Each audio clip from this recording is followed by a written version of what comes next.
Butterfly, butterfly, pretty butterfly. When I see you flap your wing, I know when it's time for spring.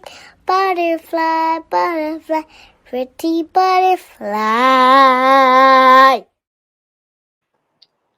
Welcome back to Honest Participants Only. As you can hear my godchild singing us in there. I hope you like it. You're going to be hearing a lot more of it as we record more podcasts for Honest Participants Only. The conversation where we're honest, we're relatable, we're funny, and we're just great, right? I have just termed a new phrase, and it's #BOU, and it stands for Best of Us. So I am #Boo. You are #Boo. Feel free to make that a thing, because when you go to my social media at Shakespeare, anywhere, you will start seeing #BOU, and that stands for Best of Us. On today's episode, I have Naomi Empowers. As you can see, she's there waving at everybody for our Creating Black History series, which is really, really important to me, and I'll explain it in just a moment. Naomi is a corporate trainer, management consultant, and international speaker. Hey, Na. Hi. How are you? What's popping?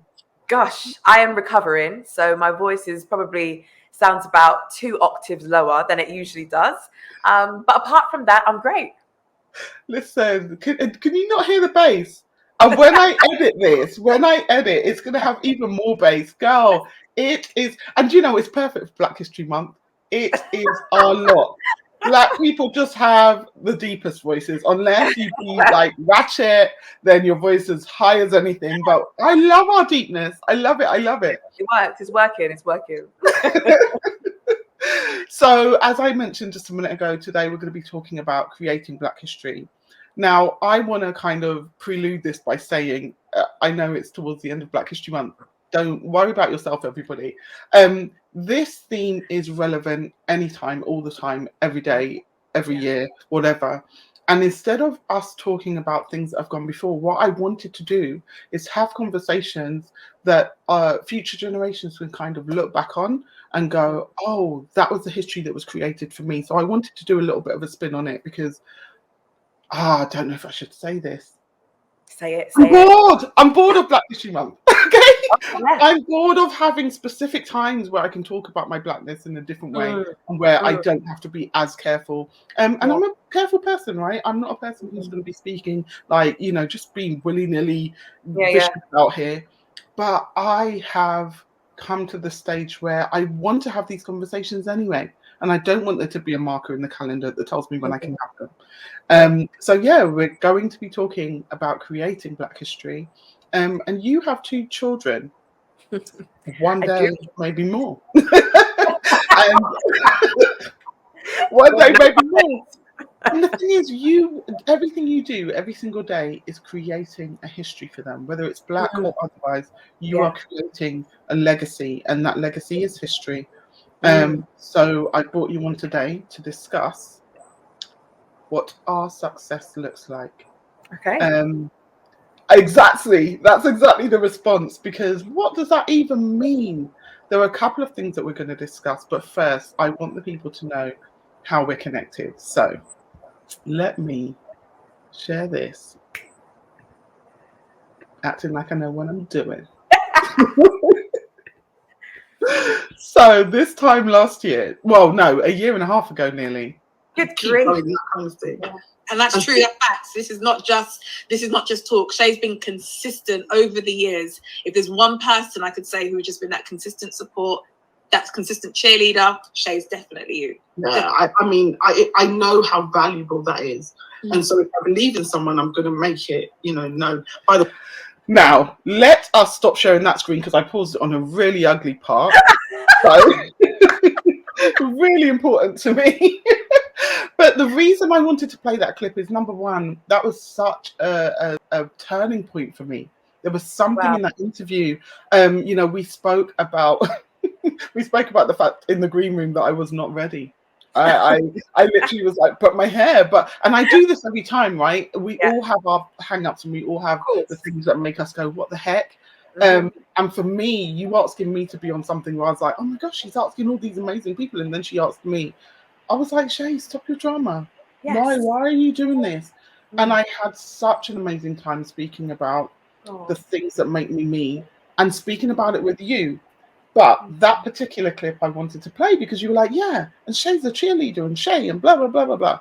And I didn't get a chance in that moment because I was clearly cleaning something out of my eyes. I didn't get a chance in that moment to say, you are that for me too. And I know you're one of those people that I can always tap into and be like, I've got this idea, or, you know, do you want to come on my podcast? And, you know, all of these things that really, really matter to me, which to other people might be really, you know, small things, but you are constant and consistent too, and that's huge, right? So I'll continue to be your cheerleader, and I know you will continue to be mine. Absolutely, without a shadow of a doubt. I'm not putting this on camera so that in 3 years I can play it back to you and be like, you said. Exactly. I mean, but maybe I don't know. But yeah, this that was really, really empowering and powerful, and the whole series. So guys, please go check it out. It's still live. No, it's not live. Yeah, it's still up. It's out there. It's out there. Thank you. So Facebook and also on YouTube. What's your YouTube handle? Gosh, it's been a while since I've talked about that one. So I think it's just Naomi Empowers. I think the best thing that anyone can do is literally just go onto YouTube and search Naomi Empowers, and that's probably the best way to be able to find that channel. It's been a while, Shae, so I actually don't remember. That's embarrassing. I think it is. So when I searched for this, I think that's what I searched. But also, if you search the same on Facebook, you will come up with this series as well. And this is not me trying to get you guys to watch the show twice, but different people engaged on different platforms. So what you end up with is a really rich conversation around all of our conversations. So definitely don't watch them on both platforms, everybody, Facebook and YouTube. Anyway, creating Black history. So first question, I'm just going to dump you in the deep end. I'm a bit scared, Shae. I'm a bit scared. I can't even lie. I feel nervous, but go on, let's do it. Never. What do you think that means? What does it really? I know I've kind of explained what it means for me and what my intent is, but if somebody had just said that phrase to you, what would it mean? Creating Black history. What does it mean? I think to me, it means that each and every one of us, every person of African or Caribbean descent, has a role to play, I guess, in how our story is told. You see, I think for too long, we've inadvertently left our PR to other people who didn't have a vested interest in our success, or who didn't care enough about us to tell our story the way it needed to be told in order to be impactful, in order to be an accurate and a fair reflection of who we are as a people. And so when I think of the concept of creating Black history, it makes me think, oh my goodness, I actually have the power to do something that future generations may one day be able to look back on and be proud of. I have the opportunity to birth a vision, to bring something into the world that even if today I don't get the applause for, or I don't get the recognition for, maybe if this wicked world lasts that long, if my great grandchildren, who I will obviously never meet, if they have the opportunity to look back and think, wow, there was this crazy lady called Naomi who had the audacity to do X, Y, and Z, who had the cheek to push past the boundaries and the barriers that may have existed, to do the things that were terrifying her. And we are in this position today because of that. That is what I guess I think of, the type of thing I think of when we talk about creating Black history. It's about legacy building. It's about telling our own stories. It's about ensuring that we're living a life that is actually worthy of being remembered. Yeah, I think that's what really comes to mind when I think of this concept of creating Black history. Do you know what? Something else. It's a new story.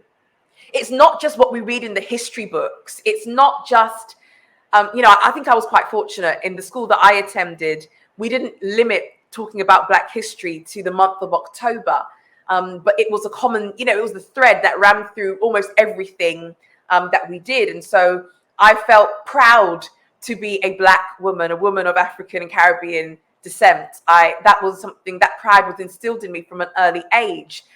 But I don't have to be thinking about when I think about creating Black history, I'm no longer just limited to those greats in our past. I don't have to only think about Rosa Parks and her refusal to get up off that bus. I don't only have to think about the likes of Martin Luther King Jr. I don't only have to think about these people, but I can think to more recent times.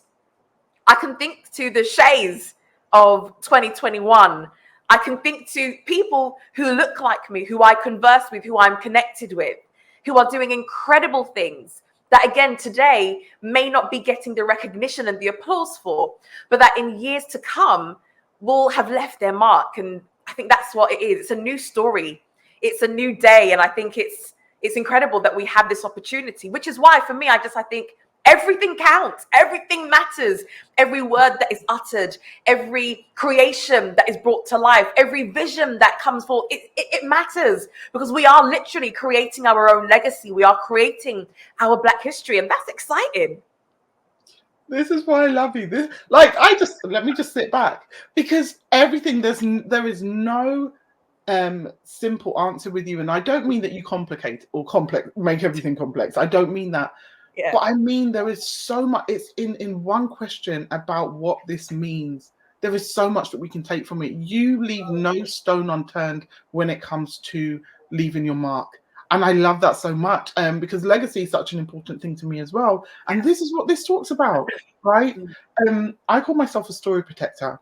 And some of what you were talking about really resonated with me, because for me, storytelling is all well and good.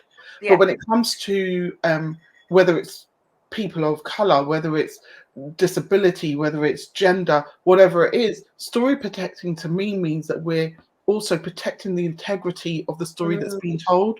Yes. And that's a really, really powerful, important part of creating Black history, right?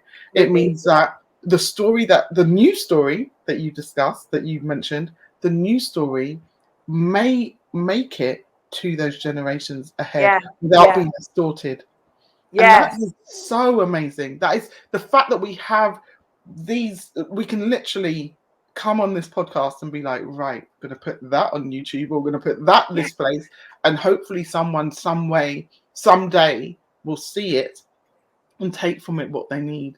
Is amazing. But we're immortalizing it, aren't we? Yeah. When we do put it on these platforms, really, we always know that, whatever goes out on the internet is out there forever. And I think that's a beautiful part of content creation.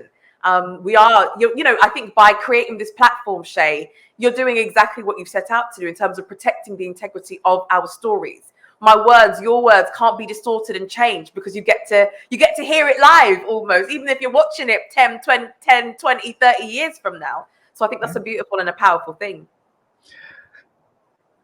Side note, I have to, because you just triggered a thought in me. Completely nothing to do with this. We will literally spend 15 seconds of it. Did you hear that Donald Trump is creating his own social network? Anyway, moving on. And trust me, I'm going to sign up. Of course, I want to know who is on this network. I want to know who, why, what, how. Yeah. I will be on there. Trust me, I will be on there. Oh, brilliant. So we're talking about what our success looks like. And there are things nowadays that show us what our success looks like. So I want to share my screen again. Okay. We see these things all the time. So these are lists. We've got The Guardian talking about the top 10 most powerful Black Britons. We've got lists. We've got people like Michaela Cole, obviously, Simon Woolley, Daniel Kaluuya. Why can't I say his name today? So we've got these lists that have people who we really respect and who are amazing at doing what they do, and just it's beyond us to, this is not an attempt to bring these people down, I promise you. But one of the questions I really want to tap into and ask and have this discussion with you, because this is part of what our success looks like, right? Absolutely, yeah. What I want to know is, do these lists even the playing field? And do they help or hinder our progress? And the reason I say that is because, is it another way? And again, I'm posing a question. I promise this isn't a statement tied up as a question. I've been asking myself the question myself. Are we being packaged again and put in a box, put in a place? We've got a list for ourselves. Because a question that I'm going to be coming onto it as well is, when we put ourselves into other people's categories, the categories that should include us all, we don't necessarily get a look in. So back to my question, do these lists even the playing field, and do they help or hinder our progress? What do you think? Gosh, this is a tricky one, because I think I can see it from multiple perspectives. I guess on the one hand, it's a good thing, right? To have people from our communities who are doing incredible things in their various fields be recognized, be put on a platform that would reach, many hundreds of thousands, if not millions of people who otherwise wouldn't even know that they exist. So there is that side of it, and I think it is a good thing, and I think it's something to be celebrated. At the same time, though, there is a part of me that wonders, I think I've got to be careful how I say this. I don't want anything to be misconstrued. I think there's a part of me that also wonders what it really takes for someone who looks like me, for someone who looks like you. What is the benchmark? I wonder if there's a different benchmark that we have to actually hit in order to be recognized on that sort of level. And by that I mean, and let's be honest, there are people, there are no names needed to be mentioned, but I'm sure we can all think of people who don't look like us, who are from different backgrounds, who, let's say at best, are mediocre, yet will be championed, yet will be applauded, yet will be, in every newspaper and magazine for doing the bare minimum. And then I wonder, when we, it's a difficult one. I think I'm conflicted, and I think that's what you're hearing. So there's a part of me that thinks, gosh, we have to go above and beyond. And I think it goes back to that trope of working twice as hard to be considered, half as good, or as good. There is a part of that at play as well. And then I guess the other part is, do we need to wait for these sorts of platforms to recognize us in order for us to show that appreciation and that I guess, that give that recognition to people within our community who are doing great things? Do we have to wait for the likes of The Guardian to come along, or The Telegraph, or whoever it may be, to come along and say, hey, these are some people who look like you, who are doing great things. Come on, let's get behind them. Do we really need to wait for that? Or should we have our own platforms, things, pedestals that we can put our own selves on, ways of communicating. Sorry, go on. No, I was going to say, isn't this part of the point, though, that we're already aware of our people, right? Michaela Cole became known to everyone else, but a lot of us are already aware of her, and she's a perfect example for this. We understand that lists like this, and Emmys, which we'll come on to, and stuff like that, open doors. And so there is part of the kind of, why should we, because I'm exactly where you are. I'm conflicted. I absolutely am like, yes, list, great. Yeah. I want to be on there. But do I? Like, do you know what I mean? It's that kind of, what does this mean? Why does it mean what it means? And should I be subscribing to this? Am I missing something? What is it that this means? And what does it mean to people who aren't from my community when they see it? Are they like, oh, cute, these lot just having their own? Like, what is this? Does it help or hinder me? And I think that's why the question is out there. And I'm not sure we're going to come up with a definitive answer today. It's literally a matter of perspective. But I want to have these discussions in the open. Is that a good sentence? It's fine because I was messing up English. So I want to have these conversations out in the open because these are conversations we have behind closed doors. Yeah. And I don't want people to think that we're just like, yes, Liz, thank you, because we're much more than the gratitude that we're asked to show so frequently, and so last week, don't know because I've been so busy, I'm exhausted, I don't know, my days are all rolling into one. I was doing some research for something entirely different, and the reason I'm looking over here, everybody, is because that's where my other screen is. I was doing some research for something entirely creative, totally different. And I was looking up the best female actors of all time. The list was exhaustive. It went on for hundreds and hundreds of names. Oh, wow. Okay. And in the top 100, I think there were 2 or 3 people of color. I say people of color, not black people, because I think only one of them was partly black. So the only person in that top 100 was, oh my goodness, why can't I remember her name? Was married to Eric Benet. Halle Berry. Yes. And I was like, really? No, Viola? No, there are so many people that are missing. And again, it's when we start to look at the metric for being valid or for being worthy of these type of lists and what they really mean. So I don't think we're going to, like you say, I don't think we're going to get to the bottom of it. I said that, but you alluded to it. I don't think we're going to get to the bottom of it, but it's what it means. And I think you made some really, really powerful points about the fact that actually you're conflicted and the whys you're conflicted. That stands out for me, and it resonated so deeply. I want to ask you this though, because that's what triggered me to move on to this. You said something again. I was listening, I promise, but it's because I'm looking at my question, and so it's distracted my mind. I'm just going to put the question up. Emmy So White, should we be waiting for industries that have historically dismissed us to recognize us? That really links back into what you were saying, and you were going in that direction. So, what do you think about this? I think absolutely not. What for? I don't know, and maybe as I've gotten, I don't know, maybe as I'm getting older, my perspective is changing. I don't think that we need to be waiting for anyone's permission to be great.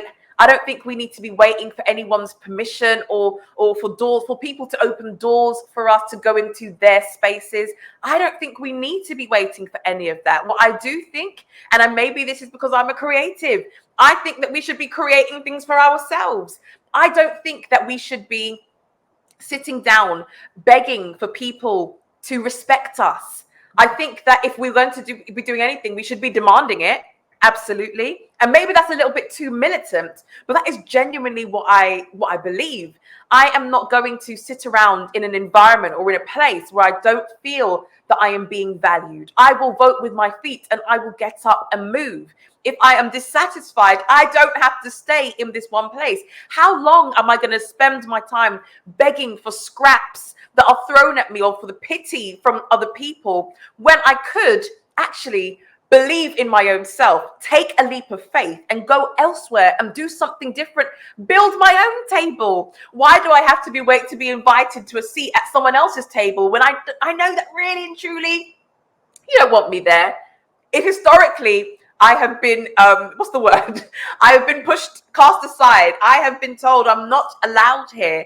That's cool. Like, I want to have enough self-respect for myself to know that that's okay. I don't need to wait for you because I believe in myself and my own abilities and the people around me enough that we can go and we can do our own thing over here. And it's cool. It doesn't have to be in conflict. We're not in competition, but it is about us creating our own spaces so that I can maintain my sense of dignity. So for me, this one is an easier answer. Absolutely not. I don't think we should be waiting. What for? How long are we going to wait? How many years have we been waiting? And really, has the needle changed? Has the needle moved that much? And if the answer is no, then I don't know. I think at some point in time, we have to ask ourselves whether or not we are actually punishing ourselves. And I mean that with the deepest of respect. I've always have believed, and I've been taught, and I read it somewhere, that, you know, that if I don't like something, get up and move. You're not a tree. You don't have to stay exactly where you are. You don't have to. Here's what I think. I believe that. Sorry, I'm hearing my children shouting and screaming. I'm wondering what's going on. They're creating history. You know, I believe that if any man or any woman has achieved or accomplished something on this earth, then it is possible for me, for you to do it too. Why? Because the most intelligent, the most powerful person bleeds the same blood that I do. And so therefore, if someone can achieve some great heights in their space, what is stopping me but me from creating the same thing or something similar in principle in my own space? And I think oftentimes it comes down to a lack of our self-belief. I don't know if we believe in ourselves enough. And I'm not talking about that airy fairy belief where, yes, I can do anything. No, I'm talking about the type of belief that says, I'm going to stop talking about it and I'm going to get up and I'm actually going to do it. That's the type of belief that I'm talking about right there. And I don't know if enough of us have enough of that belief to be able to go and make the moves that are required. But I say that, and then I have to stop myself, because there are people making moves. There are people who are doing incredible things, who are defying all odds and who are going out there and just going for it and making it happen. And so if they can do it, well, why can't I? Do I have to sit down and wait? No, I'm not sitting down and waiting for anyone. I'm giving my own self permission, because I realize that I am the only thing standing in between me and the success that I desire. So I'm not waiting anymore. I'm going to be unapologetic with it. Get up, go for it. Whatever your it is, go for it.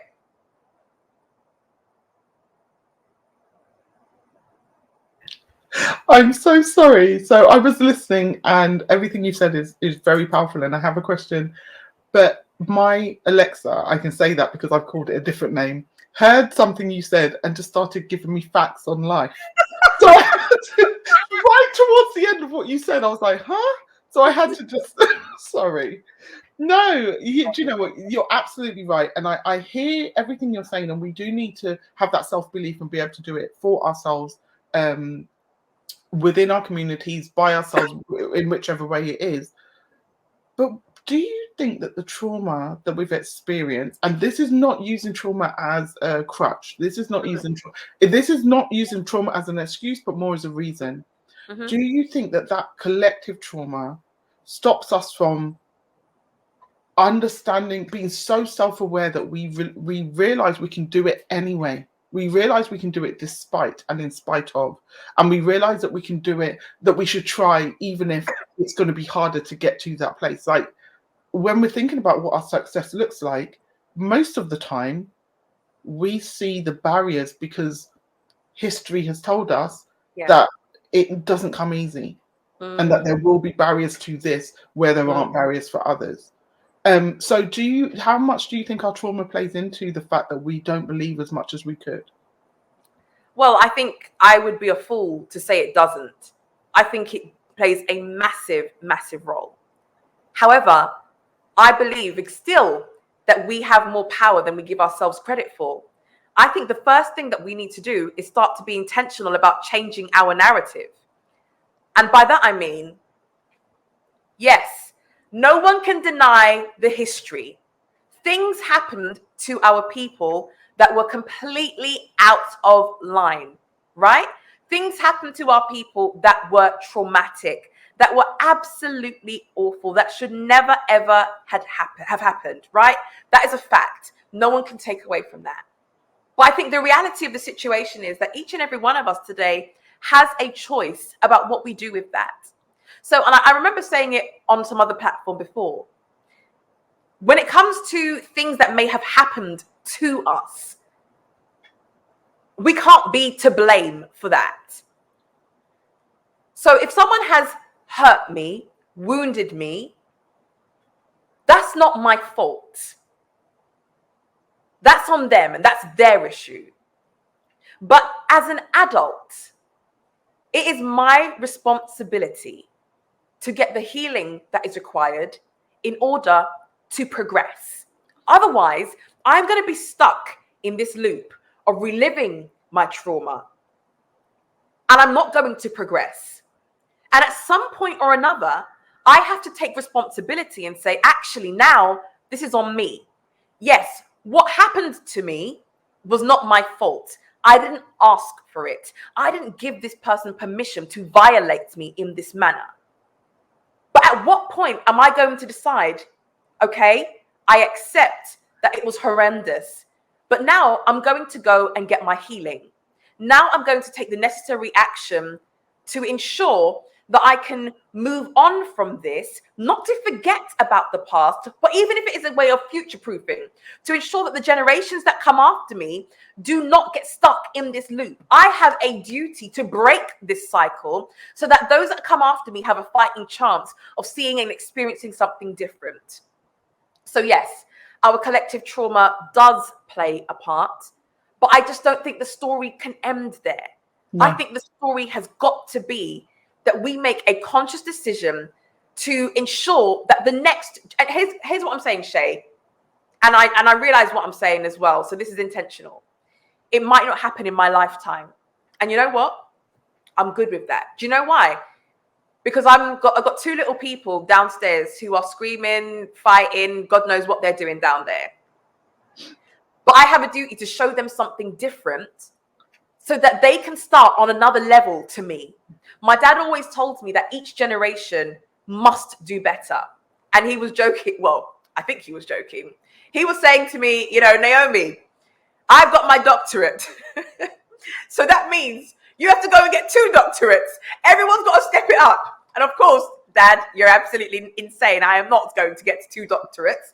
But the point of the, you know, and that's all tongue in cheek. But the point really is that if my family sets the bar here, I should be seeking to bring it up another notch. And so for me, yes, there may well be collective trauma. But at this moment in time, I am not prepared to allow that to hinder the next generation. I have a duty, in fact, to ensure that my children and their peers and, you know, on that next generation coming up, that they see something different, that they are not trapped or they're not bound by the trauma, but rather they can use the experiences of our generation as their pedestal, as their stepping stone to where they need to be. So if it doesn't happen in our generation, I'm good with that. That's cool. But I'm going to do my part in making sure that the next generation, and again, that goes back to legacy, right? Creating our Black history. That's ensuring that the next generation can step it up another level. They can take it up another notch, and they can do things that we only dreamed of doing. I know people often say that I am my ancestors' wildest dream, but I believe it's the next generation that's coming that's really our ancestors' wildest dream, because I think they're going to be seeing something different. They are not going to be hearing only the old stories. They've got our stories as well. And so the levels that they're going to be able to reach, my goodness, I wish I would be alive for long enough to be able to see the craziness and the excellence and the outstanding things that they're going to be able to achieve. And let me just say this, even their mediocrity, because I don't want us to be romanticizing excellence. Why do we always have to be excellent? Whole other podcast. We'll listen. Yeah. We don't always have to be excellent. I think sometimes, you know what, if I've had a bad day or if I'm tired, but I've just managed to achieve one thing, I'm going to celebrate that. Listen. And so this is why I'm saying, even in our next generation, even their mediocrity, I think that they're going to be in a good position to do some incredible things. I really do. Potential should be a no-brainer for them. What the potential of what they could be could do should be a no-brainer for them. They've got access to things that even back in our day there was no internet in this way.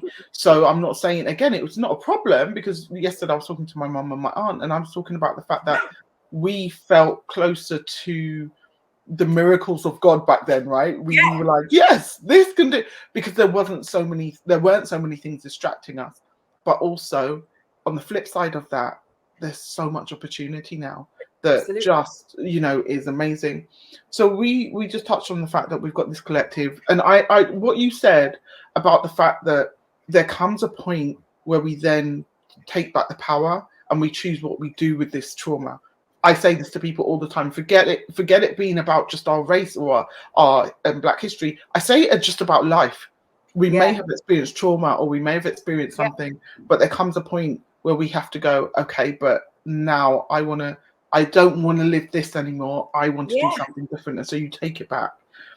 But do you think, in order for us collectively as a people to move forward in, there's the word I'm looking for, in unison? I don't know. Do you think that we have to collectively decide to heal or move forward? Because I think there are different pockets of us and different members of us who believe this. But when it comes to, so if we look at what happened last year with George Floyd, or if we look at what happened with the vaccination and with how divided we are, like, can we move forward at the same rate if we are not collectively if we don't have one voice? Like, does our division hinder us? That's a really good question. My initial reaction is to say, I don't think it takes a collective. No, let me rephrase that. It doesn't start with a collective. It starts with one person.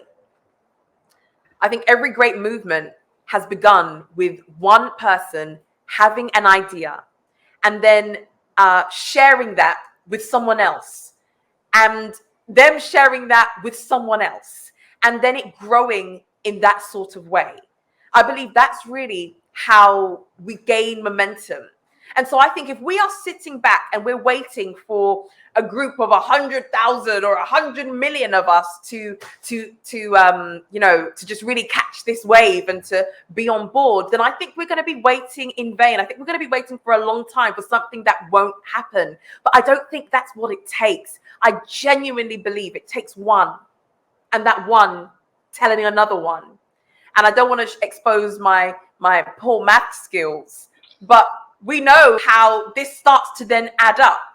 And then before you know it, you have this collective, but it's a movement. It's people who are in motion, who are connecting with other people who then also become or get into motion. And I think that's how it really happens.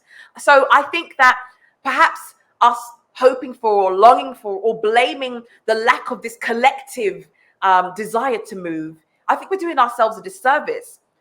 I don't think any one person can change the world all by themselves. But I don't think that that's what the ask is. I think it's just for me, in my corner, with my sphere of influence, to get my act together and inspire someone else along the way. And I believe that we'll just have these pockets of people that will start to form this collective that we speak of. With that, and with us mobilizing, whether it's just me and my household, or me and my community, or me in, I don't know, wherever I am, whatever I'm doing, what you said, in my sphere of influence, do you think that, and one of the other podcasts in this series I spoke to a woman who is an ally, whatever that term really means, and do you think, how much do you think, I've started the question 3 times because I'm not sure how to phrase it, but do you think, how important do you think having people in power, because there are people who are more powerful than us who can help us to progress this narrative. So we can't discount them, and we shouldn't necessarily discount them. It's the how we engage them, and how we, because we have to be intelligent enough, and I don't mean intelligent in the sense of being clever. I'm talking about knowing how to have conversations at different levels with different people, and knowing how best to kind of engage people, right? I can't go at you in the same way I'm going to go at someone else, and that's about intelligence. Do you think there is something about those people who are in power who can help us to move this narrative forward, move our what our success looks like forward, that we need to be paying attention to at this point? Yeah, absolutely. As you were speaking, it made me remember something. So I thought, let me grab my phone so I can see if I can find this quote.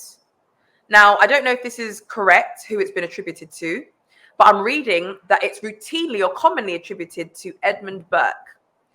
Feel The free only to thing. send it through, and I will put it up on the screen. Oh, okay. Let me see. Hold on. I mean, I Shae. could also just type it in. Hold on. I'm trying right now. For those listening and not watching, I know this is very exciting to you. this moment where we're doing technology. Apologies. No, listen, this is great. Oh, excellent. Yes, I know this one, and I think I've heard it attributed to someone else. So I'm going to put it up right now. Here we go. Yeah, I've heard it attributed to a number of different people. The only thing necessary for the triumph of evil is for good men to do nothing. So sometimes you're going to have people who will be bystanders, and they haven't done anything wrong necessarily. They haven't, they haven't opposed the good works that are happening. They haven't gotten in the way, but equally, they've just done nothing. And I think it can be that indifference that can allow the wickedness to be perpetuated. I think it can be. So I guess, yeah, the answer in short is going to be yes. Absolutely. People who do have power, and this is something that I remember my dad always used to say to me again, being the eldest, he would always say, oh, to whom much is given, much is expected. And I think that is true, that certain people do have positions. And with that, unfortunately or fortunately, depending on how you look at it, I think does come some responsibility. And this is not to say that every person or every black person with a position of power must be a spokesperson on behalf of all the black people in the world. Absolutely not. But it is with those who do feel so convicted, those who do feel that they have the words, those who do feel that they do feel genuinely and passionately about this sort of topic. I believe that they do have a responsibility to use their voice, to leverage their power in order to amplify the voices of those who need to be heard. Because I think on a human level, more than anything, that it's important to do. Again, that quote, the only thing necessary for the triumph of evil is for good men to do nothing.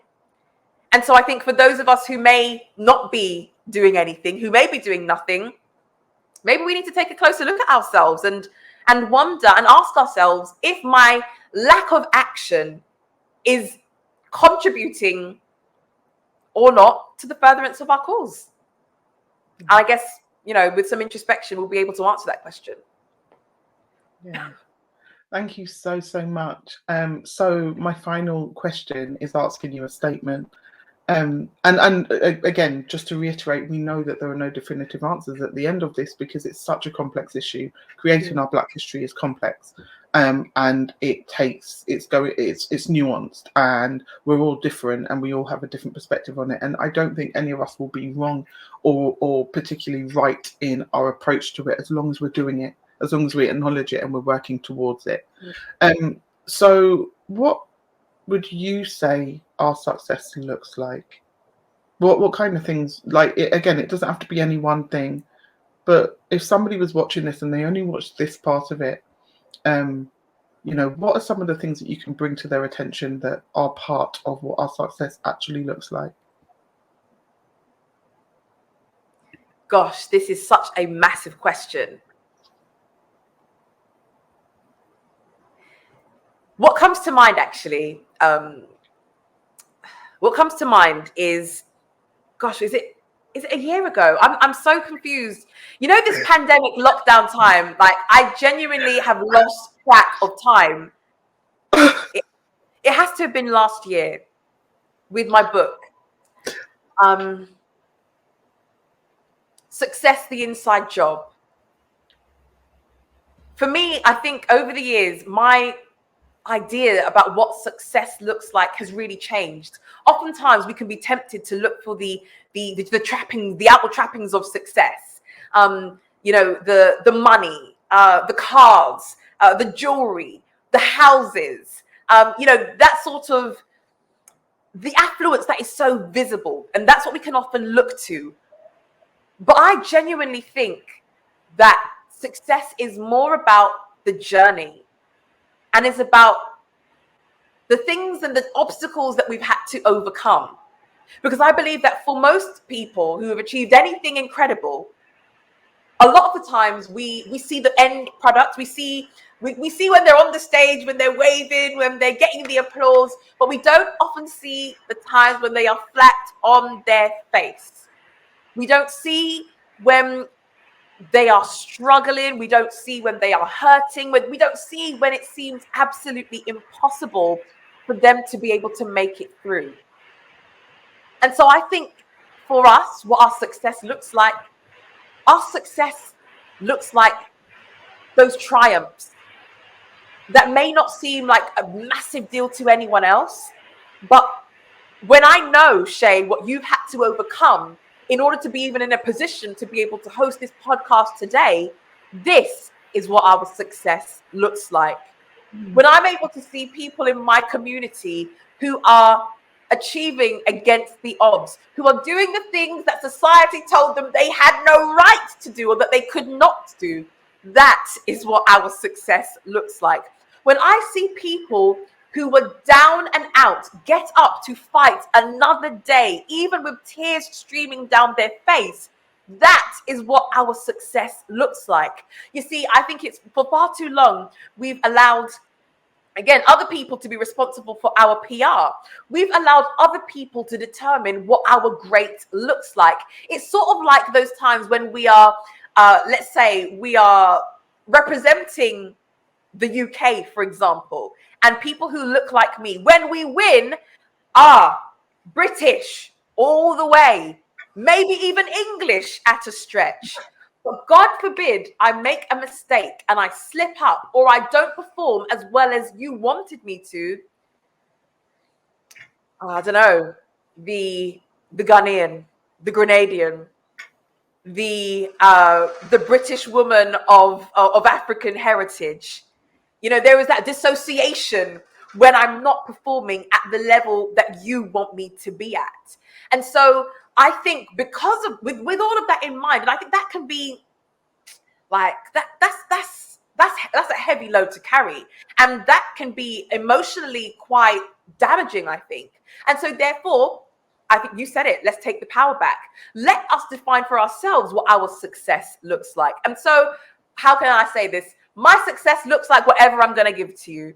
And that means that some days I'm going to be on top form and I'm going to be on my A game and I'm going to be at my best. But you know what? Other days I'm not going to be at my best. Other days I'm going to be struggling. Other days I'm going to be juggling all these other things in the background and still showing up. And you know what?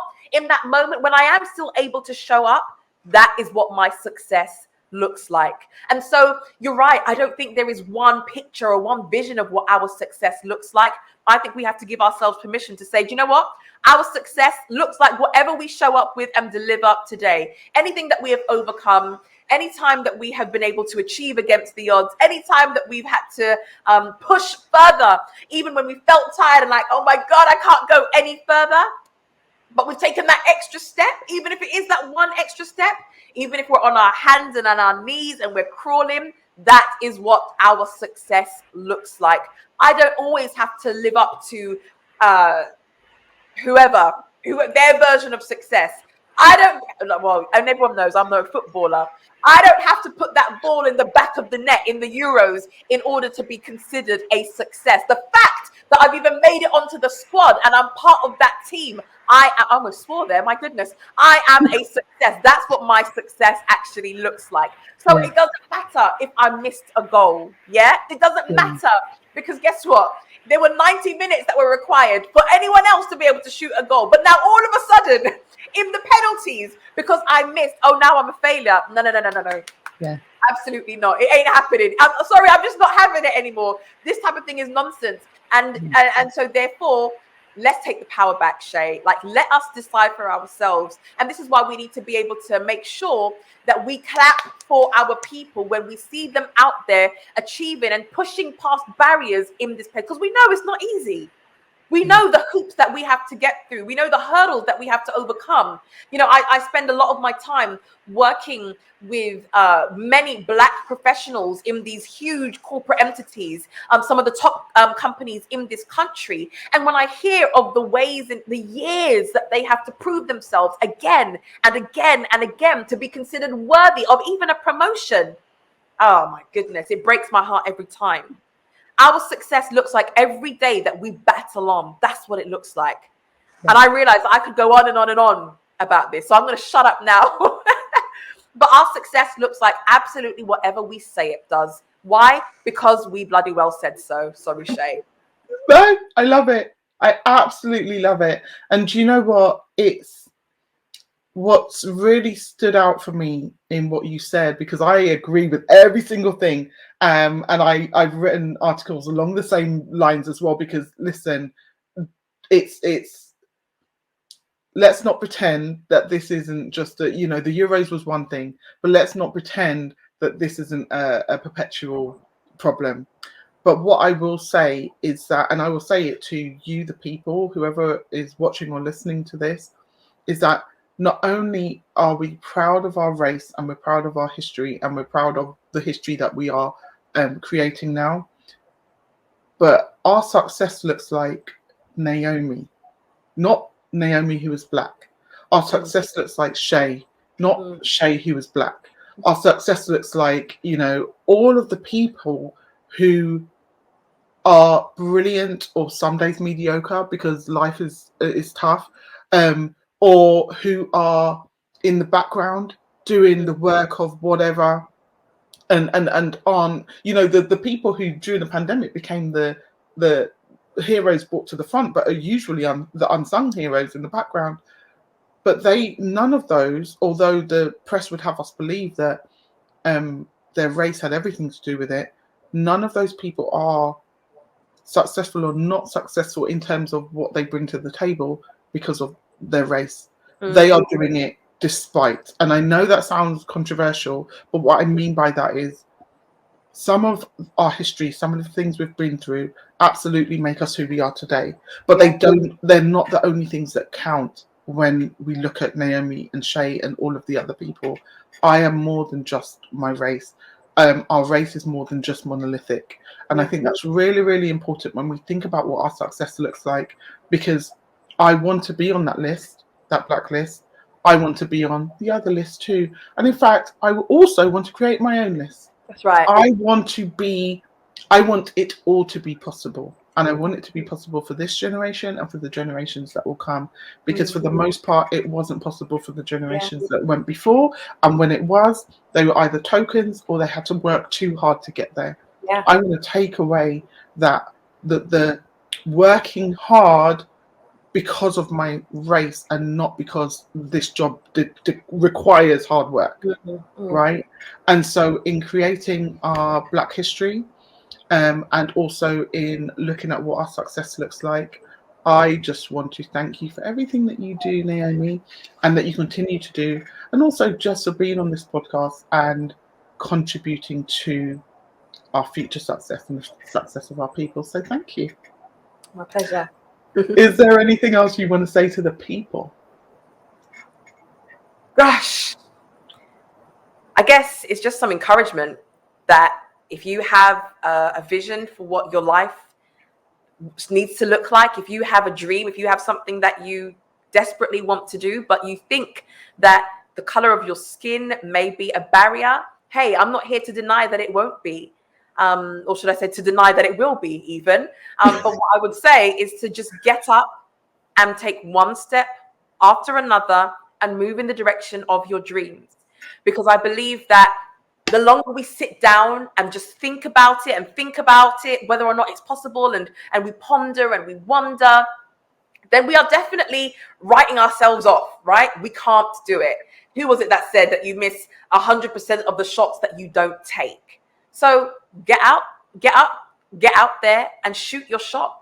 Go for it.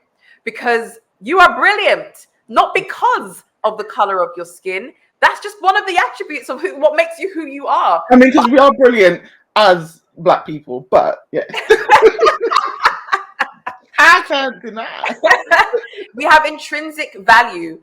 And so therefore, part of our story is exactly that. It's just part of it. It's not the entire story. It's not the end of our story. In fact, the story only ends when we decide that we give up. So keep going. Keep writing your story. Keep telling your story. Keep sharing your story, because you just never know one day who you may inspire to believe again. Thank you so much. So, Naomi Empowers, where can the people find you? And make sure you tell them about Success the Inside Job and where they can get that, because it's brilliant and you are brilliant. So, yes. Oh, thanks, Shae. Where can you find me? So if you head over to good old Amazon, I believe that's where you can find the book, Success the Inside Job. If you just put that into the search bar, or Naomi Empowers, then it certainly should come up. In terms of where you can find me, Shae, I don't know if I'm allowed to say, but I made a decision that I was done with the UK, and Girl, you can say what you want. This is our platform. Yeah, so where can you find me? You can find me in the land of gold, Ghana in West Africa. That's actually where I am. Myself and my children are here. We're living life and we are absolutely loving it. And so most of the stuff that I'm doing online has been shifted over to that platform. So really you can find me at To The Motherland on Instagram, To The Motherland on YouTube. That's really where my focus is right now. And part of the reason why I'm doing this is to be able to change the narrative. I'm trying to demonstrate to other people that a life in Africa is viable. It's a viable option, and that it's not just poor, starving children with flies in their eyes like we see on those Oxfam adverts back in the day, but that there are people out here doing incredible things, and that we can choose to leave behind a place that may not be as interested in us and come and bring our resources, our energy and our talent and build up our own homeland. So yeah, that's where I am, and that's where most of my attention is going to be for the foreseeable future. Definitely, guys, she hasn't even been there 6 months. I don't even think you've been there 3. Have you? I came in August to September to October. Good grief, yeah. Yeah. So definitely go and watch her channel. It's very, very interesting, and more than interesting. And it's probably not your intent, but it's funny. Definitely go.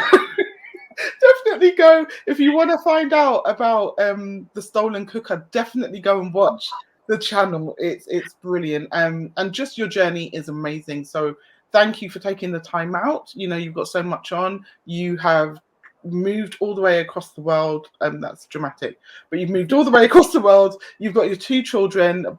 Both you and your little girl have been sick this week. You also are working full-time at the same time, slight time difference. Like, there's so much going on, and that's on you know, for real. So thank you so much for taking the time out. No problem, Shae. Anything for you. If Shae asks me to come and do something, it doesn't matter. I'll drop everything and I'll make sure it happens. Recorded, and I will be showing you this again in 6 months when Curate Your Genius is live. So Let's do it. thank you, and see you on the next one. Butterfly, butterfly, pretty butterfly. When I see you flap your wing, I know when it's time for spring. Butterfly, butterfly, pretty butterfly.